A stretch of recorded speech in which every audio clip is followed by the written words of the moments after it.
तुमने अपनी ज़िंदगी में कई सारे ऐसे लोगों को देखा होगा जो कि कभी भी सोचते नहीं है ज़्यादा, जो कि सोचते नहीं है। उनको कोई चीज़ बताओ, वो तुरंत करके रफा दफा मार के, रफा दफा बिल्कुल छोड़ देते उसे, कंप्लीट कर लेते हैं, हार जाते हैं, मगर वो उस चीज़ को करते हैं। तुमने अपने फेवरेट दार्शनिक को देखा होगा।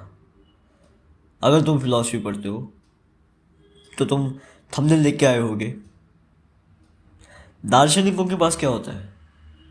दार्शनिक, साइंटिस्ट, जितने भी इनोवेटर्स हैं वो सब दार्शनिक हैं। उनके पास ऐसे क्या है? उन्होंने दुनिया में ऐसे क्या देखा? दुनिया में ऐसा क्या अलग देखा उन्होंने? कुछ अलग है? नहीं है। उन्होंने दुनिया में चलती हुई चीज़ों को ही अलग तरीके से देखा। लेकिन कैसे? तुम अपनी ज़िंदगी में कई सारी प्रॉब्लम सॉल्व नहीं कर पा रहे हो, कैसे तुम कई सारी चीज़ों को हल नहीं कर पा रहे हो, कैसे तुम कई सारे रास्ते, कई सारी अपॉर्चुनिटीज़ मिस कर देते हो। और वहीं पे कई लोग जिनको अपॉर्चुनिटी मिले ना, जिनको कोई रास्ता ना मिले, they make their way out of hell, out of nothing. They make their way and the proceed. क्योंकि तुम्हें समझना होगा, ये दुनिया थिंकिंग पे नहीं चलती है। तुम परफेक्ट से परफेक्ट प्लान सोच लो, मगर तुम्हारी अगर प्रोसेसिंग स्पीड जो है थॉट्स को प्रोसेस करने की, अगर वो फास्ट नहीं है तो तुम हमेशा उसके पीछे रहोगे जिसकी प्रोसेसिंग स्पीड तुमसे फास्ट हो या ना हो, वो चीज़ों को जल्दी करता है। और अगर तुम इसी स्किल को जानना चाहते हो जहाँ पर तुम अपने थिंकिंग को फास्ट कर सको, किसी चीज़ को देख के, उस चीज़ को ऑब्जर्व करके, उस चीज़ को जल्दी से प्रोसेस करके उस चीज़ को स्टार्ट करो। क्योंकि जब तुम स्टार्ट करोगे तभी वो एक्शन जो होगा वो तुम्हें कहीं पे पहुंचाएगा। भले ही हार जाओगे, भले ही फेल हो जाओगे, मगर एक्शन से ही तुम वहां तक पहुंच पाओगे। और इस स्किल को कहते हैं हम क्रिटिकल थिंकिंग, जहाँ पे हम अपने सामने चलती हुई किसी भी चीज़ को देखकर उस चीज़ को अपने दिमाग में जल्दी से प्रोसेस करके एक आउटकम पे पहुंचते हैं। और जब हम उस आउटकम पे पहुंचे तब हम उस पर एक्शन दें। तो आइए अपने दिमाग के कॉग्निटिव वर्किंग, यानी कि उसके बायोलॉजिकल फंक्शन से लेकर एक क्रिटिकल माइंड को कैसे डेवलप करें, कैसे चीज़ों को जल्दी से प्रोसेस करें और कैसे अपनी ज़िंदगी में जल्दी से जल्दी स्पीड के साथ आगे बढ़े, आइए डिस्कस करते हैं। सबसे पहले समझो हमारी पर्सनैलिटी, क्योंकि जो एक क्रिटिकल थिंकिंग है वो अपने बायोलॉजिकल एसेंस, अपने दिमागी फंक्शन, न्यूरोलॉजिकल फंक्शन से हटकर एक बहुत ज़्यादा पर्सनैलिटी ट्रेट है। क्योंकि सबसे पहले ये समझो, हमारी जो पर्सनैलिटी होती है वो हमारी खुद की नहीं होती है, वो शेप होती है। और जब भी हम किसी सोसाइटी में होते हैं, हम किसी सिविलाइज सोसाइटी में होते हैं, वहाँ पे हम वी आर नॉट आवरसेल्व्स। ये चीज़ समझना तुम्हारे लिए बहुत ज़रूरी है। ये चीज़ सुनने में बुरी लगेगी, but this is the reality. I am not me, you are not you. हम सोसाइटी के हिसाब से कंडीशनड हैं। हम में कुछ ना कुछ अलग है, डेफिनेटली हमारा अपना एसेंस है। लेकिन वो आया कहाँ से? हमने मल्टीपल लोगों से सीखा, मल्टीपल एक्सपीरियंसेस गेन करे, अपने माँ बाप से सीखा, अपने दोस्तों से सीखा, अपने आसपास जो हमने देखा वो चीज़ सीखी, उस चीज़ का मिक्स करके हम बने।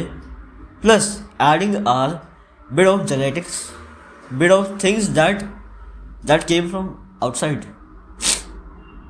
कुछ ऐसे ट्रेड्स जो तुमने इंटरनेट पे देखे, कुछ ऐसी पर्सनालिटीज़ जो तुमने डेवलप करी, यानी कि सोसाइटी में कोप करने का एक मेथड होता है पर्सनालिटी। और इसमें कोई बुरी बात भी नहीं है, क्योंकि हम सोसाइटी के लिए जीते हैं, हम एक दूसरे के लिए जी रहे हैं। मगर ये पर्सनालिटी तुम्हारी क्रिटिकल थिंकिंग को ना खाए, क्योंकि जब हम एक सोसाइटी में बहुत ज़्यादा फिट इन होने के लिए अपने थॉट्स छोड़ देते हैं, हम क्वेश्चन करना छोड़ देते हैं और हम मान लेते हैं कि सोसाइटी जो कह रही है वो सही तो होगी, हमारा खुद से कभी क्वेश्चन करते नहीं है, तो वहाँ पे हमारी क्रिटिकल थिंकिंग, हमारी सोचने समझने की काबिलियत और प्रोग्रेस ठप पड़ जाती है। यानी कि सबसे पहले तुम्हें अपनी ये आदत ठीक करनी है। आदत क्या है? आँख बंद करिए, चीज़ों पर भरोसा करना बुरी बात नहीं है, मगर अपने दिमाग से प्रोसेस करे हुए थॉट्स पे यकीन करना शुरू करो। तुम कोई किताब पढ़ते हो, तुम किसी की बात सुनते हो, तुम मेरी बात सुन रहे हो, तो ये मेरे सच है। तुम्हें क्या लग रहा है मैंने कोई ऐसे लाइन पढ़ी होगी, मैं तुम्हें आके बता रहा हूँ, मैंने कोई वीडियो देखी होगी, मैं तुम्हें आके बता रहा हूँ? नो, मेरे जीवन में पर्सनल एक्सपीरियंसेस रहे, मैंने कंटेंट क्रिएटर्स को देखा है, मेरी खुद की जर्नी है ये। मैं परफेक्ट नहीं हूँ, मैं अपनी जर्नी शेयर कर रहा हूँ। मैंने शताब भाई को देखा, मैंने बहुत सारे क्रिएटर्स देखे, मैंने इवन फिलॉसफी पढ़ी, तो मुझे समझ आया एक चीज़ कि उन्होंने जो बोला मैं वो नहीं बोल रहा हूँ, मैं वो चीज़ नहीं दोहरा रहा हूँ, मैं उस चीज़ से इंस्पायर्ड हूँ। वो जो चीज़ थी, जो लाइन ओशो की है, वो ओशो के दिमाग में प्रोसेस हुई है, ओशो के मुंह से निकली है। जो बात श्वेताब की, मे भी उसने ओशो को सुना हो, वो श्वेताब के दिमाग में प्रोसेस हुई है, श्वेताब के दिमाग से निकली है। और जो मेरे दिमाग में है वो आया हो मे भी किसी किताब से, वो आया हो किसी वीडियो से, वो आया हो किसी फिलोसफर से, फिर वो मेरे दिमाग में प्रोसेस हुआ। Then I am telling you, यानी कि हमें खुद की प्रोसेसिंग पे काम करना है और हमें क्वेश्चन करना है। इसीलिए एक आदत बनाओ क्वेश्चन करने की, खुद से क्वेश्चन करो और पढ़ो। नॉलेज लेना इसलिए ज़रूरी है, अलग अलग फील्ड की जिसमें भी तुम्हें क्यूरियोसिटी है उसके बारे में क्वेश्चन करना और रिसर्च करना, ताकि तुम खुद से वो चीज़ जान सको, तुम खुद उसकी सोर्स पे जाके उस चीज़ को जान सको। और फिर आते हैं हमारे सेंसरी इनपुट, यानी कि हम अपने सेंसेस, आँख, नाक, कान, जो हम सुनते हैं, जो हम देखते हैं, जो हम सूंघते हैं, जो हम टेस्ट करते हैं, हम उस चीज़ को जल्दी से प्रोसेस कर सके कि आखिर हमने क्या देखा, हमने क्या सुना, हमने क्या सूंघा और हमने क्या टेस्ट किया। इसका मतलब हमें अपने सेंसेस को ट्रेन करना होगा, जो कि बहुत इंपॉर्टेंट हो जाता है हमारी थिंकिंग एबिलिटी में। क्योंकि हम क्या कर रहे हैं, हम नॉलेज कहाँ से ले रहे हैं, हम कहीं से सुन रहे हैं, हम कहीं से देख रहे हैं, तो हमें उसके लिए फोकस के साथ उस चीज़ को देखना होगा। और ये चीज़ एक मसल है, ये चीज़ को हमें ट्रेन करना होगा। हम अपने कंसंट्रेशन को, हम अपने सेंसरी इनपुट को, सेंसरी इनपुट मतलब हम जो अपने सेंसेस से बाहर से जो नॉलेज ले रहे हैं उसको ट्रेन करना होगा। वो कैसे? सबसे पहले अपने विजन को ट्रेन करना होगा तुम्हें by sports like boxing, shadow boxing and reading books, जो कि आज के समय में बहुत सारे लोगों ने छोड़ दिया है। मगर तुम भले ही उस चीज़ को अपने काम से रिलेट मत करो, भले ही तुम्हें कोई एक्सपेंसिव चीज़ें पढ़ने की ज़रूरत नहीं है, नॉर्मल सी चीज़ें पढ़ो जो तुम्हें इंटरेस्टिंग लगे। पढ़ो एटलीस्ट 15 से 20 मिनट एक दिन का, पढ़ो तेज़ी से, read fast and try to understand each of the word. तुम जितना ज़्यादा अटेंशन दोगे, तुम जितना ज़्यादा कंसंट्रेशन दोगे, उतना ज़्यादा तुम्हारी